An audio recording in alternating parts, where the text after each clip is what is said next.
Hey guys, welcome back to Check Your Leader TV. Today we're going to be continuing with our 1815 What If campaign.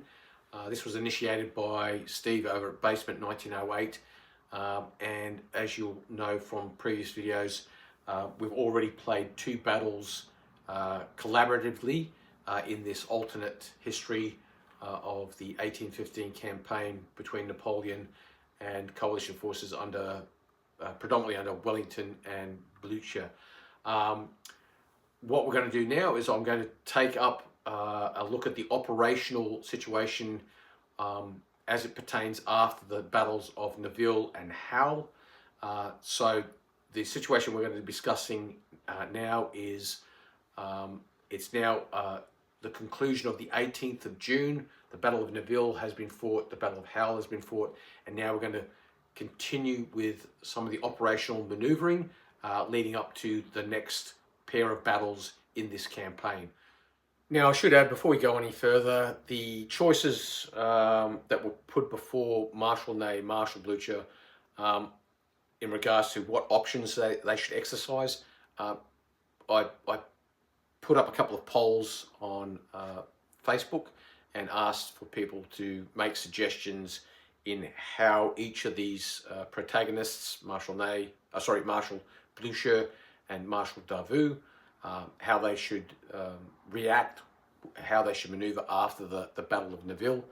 And the majority suggested that for Marshal Davout to leave a brigade at Nivelle and then advance up towards Mont Saint-Jean, and the majority for Marshal Blucher suggested to leave a division behind at Nivelle and then march forward northward towards Brussels. I've looked at it and I've decided to go with both commanders leaving a brigade behind.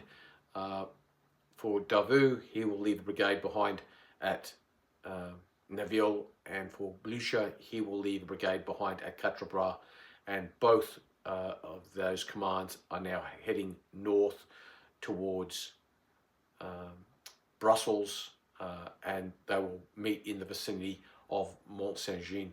So with that said, let's go have a look at the map, and you can see exactly how things are developing operationally before we get into this next coming battle.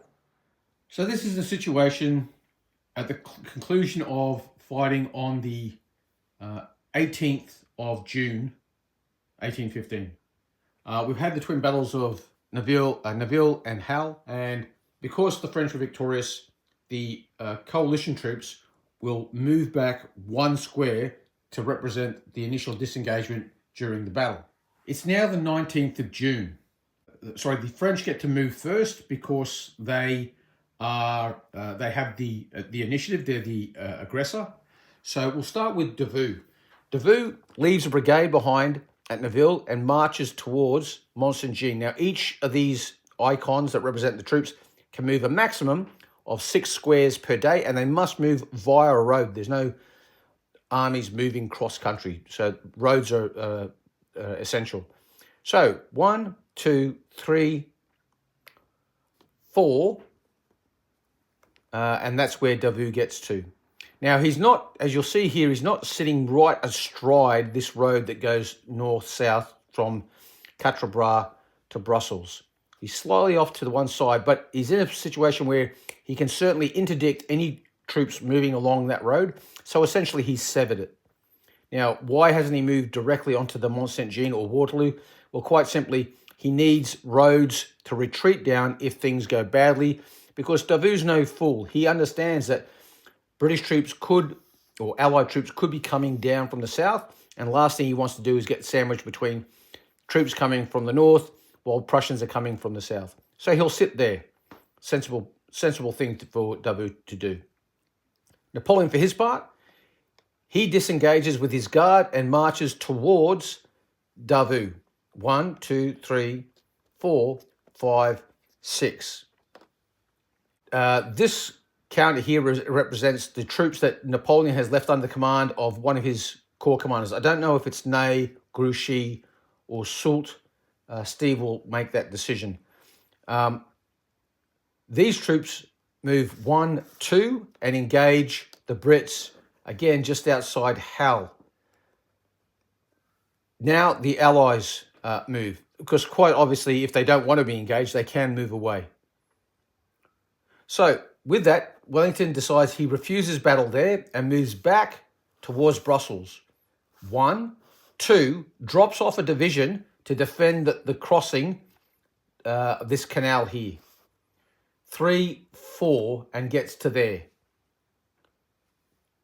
Blucher, for his part, moves to Quatre Bras, 1, and drops off a brigade to hold Quatre Bras, and then advances north.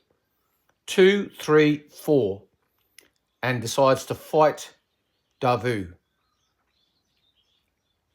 So this covers all the movement that has taken place on the 19th.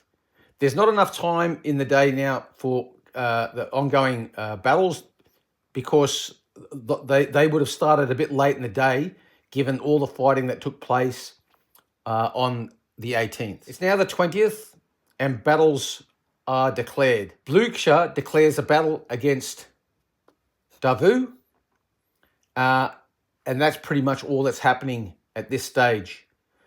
Now, while this fight is going on, that will commence in the morning around about 9 a.m. This leaves these troops here to continue their movement. This division, reinforced division here, will go 1, 2 and attack the British that are holding, or the Allied troops that are holding the crossing here just south of Brussels.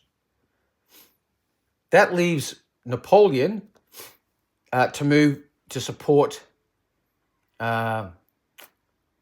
1, 2, 3, 4. So it'll take 4 moves to get to there. And Wellington is sending some troops also to support Blucher. 1, 2, 3, 4. So both Napoleon and these British troops coming from Wellington are 4 moves away. This battle here will start at 9 a.m. This battle here will start at 12. These troops marching to this battle here, I guess we'll just have to wait to see what happens and which ones turn up first to have some kind of impact on the battle. But this battle of Mont Saint-Jean is certainly going to be fought with the possibility of either Napoleon arriving with reinforcements or troops being sent from Wellington to reinforce Blucher. That's the situation on the 20th of June. Okay, so now let's have a look at the battlefield that Marshals Davout and Blucher will be fighting over. It might look familiar. This will be the Battle of Mont Saint-Jean. What we have here is the Chateau of Hougoumont, and then there's a ridge line that extends basically along the entire length of the position where the French will be deployed.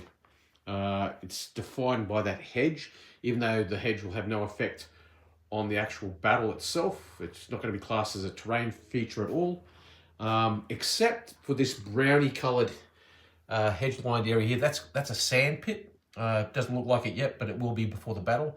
That'll define the edge of a sand pit. And then we have this little farm called La Hasainte, and there's a little orchard out the front of it. La Hasainte and Hougoumont will both be classed as strong points. Other than that, like I said, there's a ridge line on that side of the battlefield. Where the Prussians will be approaching from, there is a slight ridge, edge of a ridge line just here, just before this track, and there's a slight ridge there. You can just make it out, but essentially that's it. Now the battle won't be a straight up French defend, Prussians attack, because both armies are in a situation where they are expecting reinforcements, and I would hazard to suggest that it's actually more imperative that Marshal Davout gets a result, because his options for retreat are limited, and the pressure is on the French to actually secure a victory and capture Brussels fairly quickly. If you bear in mind, the whole purpose of Napoleon's campaign in Belgium was to knock the Dutch Belgians out of the war, the Netherlands out of the war, and drive the Prussians back towards Prussia, and to drive the British back towards the Channel and out of continental Europe. So that's the situation. This is the battlefield. The stage is set, and we will commence the Battle of Mont Saint-Jean in the next video. Okay, so that's it for this video. This is just a quick intro or reminder of where the armies sit operationally in this campaign. Steve is about to start his battle, where he has Allied troops fighting against French troops at that canal crossing to the southwest of Brussels. And then at this battle here, we'll have Marshal Davout fighting Marshal Blucher, with obviously the Prince of Orange in support of Marshal Blucher. Blucher also expecting reinforcements to come down from Brussels, British, Hanoverian troops, maybe Brunswickers coming in that direction. And for Davout, he is expecting from the southwest the arrival of Napoleon with the Imperial Guard to clinch victory for him. This is probably going to be the pivotal battle of the campaign, I suspect. If Davout is defeated here, I just can't see the French winning this campaign. I think it's for all intents and purposes over for the French. If Davout is victorious, I would suggest that it's all over for at least for Wellington's forces. They'll be isolated in Brussels with the Prussians driven off, and very little chance of coalition forces interfering with the campaign in Belgium at this stage. So I wouldn't be surprised if these two battles that are coming up could well be the final two battles in this campaign, but that'll be up to Steve because it's his campaign at the end of the day, and I'm really just a Johnny-come-lately. I've just come in to sort of like contribute a bit to the whole project. So we'll just wrap it up there, and join us for the next video, which will be the for me from this channel. It'll be the Battle of Mont Saint-Jean, and obviously Steve over at Basement 1908 will have the battle. I don't know what it's going to be called. The Battle of the Brussels Channel, or Brussels Canal. I don't know, but there'll be a fight over to the northwest of this position. So we'll leave it there, and I'll catch you on the next one. You be quiet for now. Bye.